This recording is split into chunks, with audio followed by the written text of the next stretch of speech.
tools like firewalls and backup systems. The danger comes from what happens after the audit is signed off.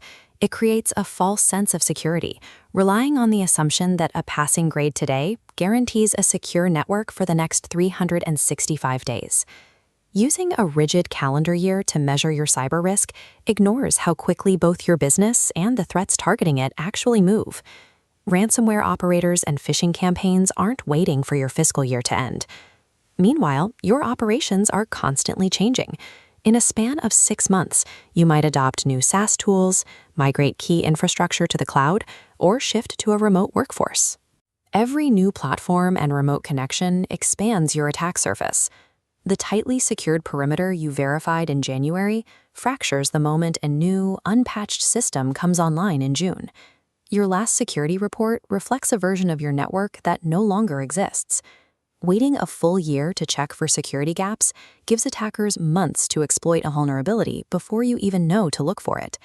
To close that gap, you have to abandon the universal schedule and calculate an assessment frequency tailored to your specific operations. If you run a micro-business handling very little sensitive information, a full review every 12 to 18 months, combined with basic quarterly vulnerability scans, is usually sufficient. But as the volume and sensitivity of your data increase, that timeline needs to shrink. Take the healthcare industry.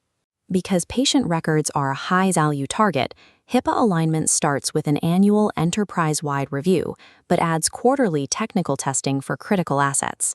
Retail and fintech companies managing credit card data operate on an even tighter loop. To meet PCI DSS expectations, the schedule breaks down further into continuous monthly internal scans. Regulatory standards provide a baseline for compliance, but true defense requires looking beyond the minimum requirements of a yearly audit. The density of the data you hold directly dictates the speed of your security clock, and sometimes that clock skips forward instantly. This is the ad hoc assessment, a mandatory review triggered by events, regardless of when your next scheduled audit is.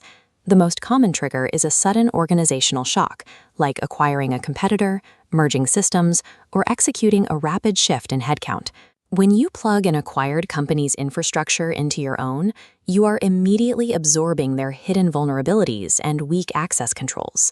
The second major trigger is a direct security incident. This includes near misses, like an employee reporting a spear phishing email or your firewall blocking a ransomware attempt. Surviving an attempted breach means your defenses worked this time, but it demands an immediate investigation to find out how the threat reached your perimeter in the first place. Every major business milestone introduces new variables into your network, resetting your assessment countdown back to 0. A responsive assessment cycle creates a feedback loop that identifies waste and targets security resources where they produce the most protection. Insurers look closely at proactive risk management. Providing a documented history of continuous evaluations can lower your cyber insurance premiums and secure better coverage terms. Maintaining a library of recent assessment records allows you to answer detailed security questionnaires with verified data, removing the friction that often stalls B2B partnerships. Internally, these reviews generate prioritized risk registers. This gives leadership a clear, data-driven roadmap to allocate the IT budget where it will actually reduce exposure. By treating security as an ongoing discipline, you protect your existing assets while creating a resilient foundation for future growth. Your defensive posture has to scale continuously to keep pace with how fast your operations evolve. JETT Business Technology helps organizations design customized, proactive security disciplines that align with your specific threat profile and regulatory demands.